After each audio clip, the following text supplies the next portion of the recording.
नमस्कार दोस्तों, मैं मनीष भारद्वाज बहुत बहुत स्वागत करता हूं आपका हमारे इस प्लेटफॉर्म लॉकी सर नोट्स पर। केवीएस 2025 को लेकर के बच्चों के अंदर बड़ा असमंजस बना हुआ है कि केवीएस का नोटिफिकेशन कब देखने को मिलेगा, क्योंकि ओवरऑल ट्रेंड की बात करें, पास्ट ट्रेंड्स की बात करें तो केवीएस हर 2.5 साल के अंदर 2 साल के अंदर अपना नोटिफिकेशन निकाल देता है। बट एक लंबा अरसा बीत गया, 3 साल होने को आए हैं लगभग लगभग, केवीएस का नोटिफिकेशन देखने को नहीं मिला है। तो इसके पीछे जो क्या कारण है वो अब बिल्कुल पूरे तरीके से स्पष्ट हो चुके हैं। तो सबसे बड़ा कारण ये है कि केवीएस की जो भर्ती प्रक्रिया होती है उसके अंदर हमें बहुत बड़े बदलाव देखने को मिलेंगे, क्योंकि जो सरकार है, भारत सरकार ने जितने भी शिक्षण संस्थान है, एनसीईआरटी, सीबीएसई, एनसीटी, इनको स्ट्रिक्ट इंस्ट्रक्शंस दिए हैं, सख्त निर्देश दिए हैं कि जो नेशनल एजुकेशन पॉलिसी 2020 है ना, उसको 2025 के अंदर कुछ भी करके धरातल पर उतारना है। और इसी सिलसिले में हमें बहुत बड़े बदलाव देखने को मिल रहे हैं, एक के बाद एक। तो सबसे पहला बड़ा बदलाव देखने को मिला, एनसीईआरटी की जो किताबें हैं उनको बिल्कुल पूरे तरीके से बदल दिया गया है, और जो केवीएस का पेपर बनता है वो एनसीईआरटी की किताबों से बनता है। अब सबसे बड़ा जो बदलाव देखने को मिला वो देखने को मिला है जो एसएसटी की किताबें होती है, जो सामाजिक अध्ययन की किताबें होती हैं। अब कोई बच्चा उदाहरण के तौर पर अगर टीजीटी सोशल साइंस के लिए प्रिपेयर कर रहा है तो उसका जो पेपर आएगा ना, अब वो नई किताबों से आएगा, पुरानी किताबों से नहीं आने वाला है। तो नया पेपर नई किताबों से आ रहा है, तो इसके लिए जो केवीएस है उसको एक अपना नया सिलेबस बनाना पड़ेगा, अपना जो एग्जाम पैटर्न है उसके अंदर चेंजेस करने पड़ेंगे। तो ओवरऑल बात करें तो आपको बहुत जल्द जो केवीएस का सिलेबस है उसके अंदर बड़े बदलाव देखने को मिलेंगे, क्योंकि जो नई एजुकेशन पॉलिसी है उसको इस साल लेकर के सीरियसली सरकार बिल्कुल एक्टिव मोड के अंदर काम कर रही है। और जो नेशनल एजुकेशन पॉलिसी है ना, उसके अंदर एक बहुत महत्वपूर्ण बात कही गई है कि जो केवीएस के अंदर मान लो एक उत्तर भारत का रहने वाला बच्चा है, वो कहां पर कहीं नॉर्थ ईस्ट के अंदर नौकरी करने के लिए चला गया, उसकी पोस्टिंग हुई किसी दक्षिण भारत के अंदर नौकरी करने के लिए चला गया। बट सबसे बड़ी समस्या क्या आ रही है, समस्या ये आ रही है कि जो वहां के रहने वाले लोकल बच्चे हैं उनकी जो लोकल भाषा है, जैसे कर्नाटक का रहने वाला बच्चा कन्नड़ बोलता है,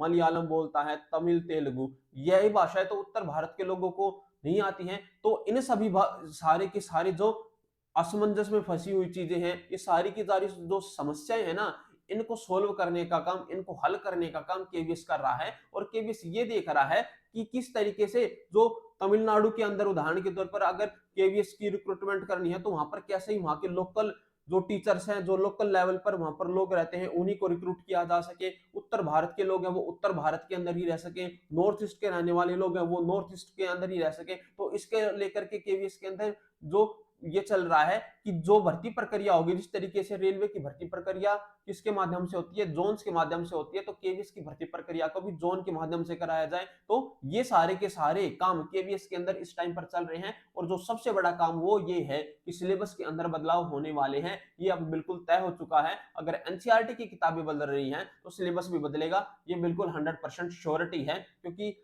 सिर्फ और सिर्फ बदलाव हमें एनसीईआरटी के अंदर नहीं देखने को मिले इस साल से जो डीएलएड का कोर्स होता है ना, जो जेबीटी का कोर्स होता है, वो कोर्स भी इस साल से बंद हो जाएगा।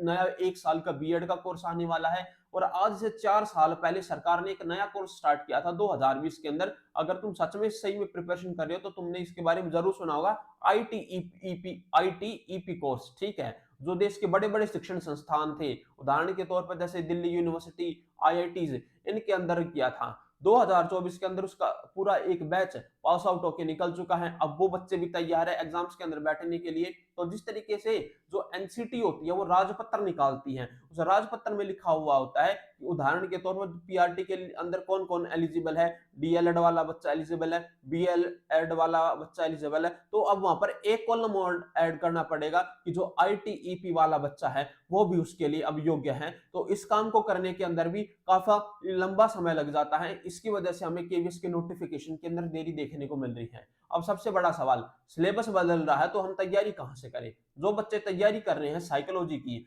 जो किताबें तुमने डीएलएड और जेबीटी के अंदर अपनी किताबें पढ़ी हैं कोर्स के अंदर, उन किताबों से अभी तुम फिलहाल के अंदर तैयारी करो। कोई भी नया कोर्स मत खरीदो, क्योंकि पिछली बार 2022 के अंदर भी बच्चों के साथ धोखा हुआ था, क्योंकि जो सिलेबस था वो अचानक से बदल गया था। बच्चों ने पहले ही कोर्स खरीद लिए थे, जिसकी वजह से बच्चों के पैसे की बर्बादी हुई, उनकी तैयारी अच्छे से नहीं हो पाई, क्योंकि उन्होंने तैयारी की थी पुराने एग्जाम के पैटर्न से। तो अभी के लिए कोई भी कोर्स मत खरीदो, जो तुम्हारी जेबीटी की किताबें हैं, जो तुम्हारी डीएलएड की किताबें हैं, उनसे तैयारी करो। अपना साइकोलॉजी का जो पोर्शन है वहां से तैयार करो।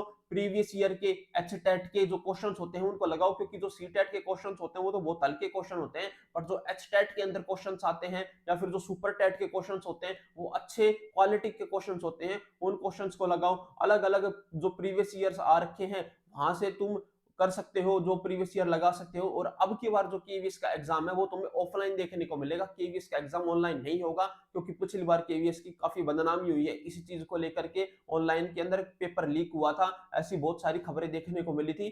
और पिछली बार क्या हुआ था, जो पेपर हुआ था ना वो 16 शिफ्टों के अंदर हुआ था। 16 शिफ्टों के अंदर हर शिफ्ट के लिए 60 क्वेश्चनों का सेट तैयार किया था केवीएस ने, तो बहुत आसान क्वेश्चन देखने को मिले थे। अब की बार पेपर ऑफलाइन होगा, ऑफलाइन के अंदर एक 60 क्वेश्चनों का सेट तैयार करना होगा, और केवीएस वो 60 क्वेश्चनों का ऐसा बेहतरीन सेट तैयार करेगा जो सच में क्वालिटी के क्वेश्चंस होंगे ना, उन्हीं क्वेश्चंस को रखा जाएगा। तो अगर तुम ये मान के बैठे हो कि पिछली बार की तरह बिल्कुल आसान पेपर देखने को मिलेगा, ऐसा नहीं होने वाला है। जो पेपर है वो अब की बार टफ लेवल का रहने वाला है। अभी थोड़े दिन पहले तुमने देखा किस तरीके से जो नीट का पेपर है वो बड़ा टफ आया, वो भी एनटीए बनाता है। एसएससी का पेपर भी अब की बार तुमने देखा था, वो भी किस तरीके से टफ आया था। तो जो भी पेपर हो रहे हैं वो सारे के सारे लगभग आसपास के एक ही एजेंसी होती है सरकारी, वही बनाने का काम करती हैं। तो याद रखना पेपर अब की बार टफ आएगा, और जो कट ऑफ है वो भी बढ़ने वाली है। 100% श्योरिटी है, क्योंकि ज्यादा वैकेंसीज नहीं है। अब की बार 15 से 2000 पीआरटी के अंदर वैकेंसीज देखने को मिलने वाली है। तो यही छोटा सा अपडेट था। अब की बार तुम्हें केवीएस के अंदर सिलेबस के अंदर बदलाव देखने को मिलेंगे, क्योंकि एनसीईआरटी की किताबों के अंदर बहुत बड़े चेंजेस हो रहे हैं। बहुत बहुत धन्यवाद।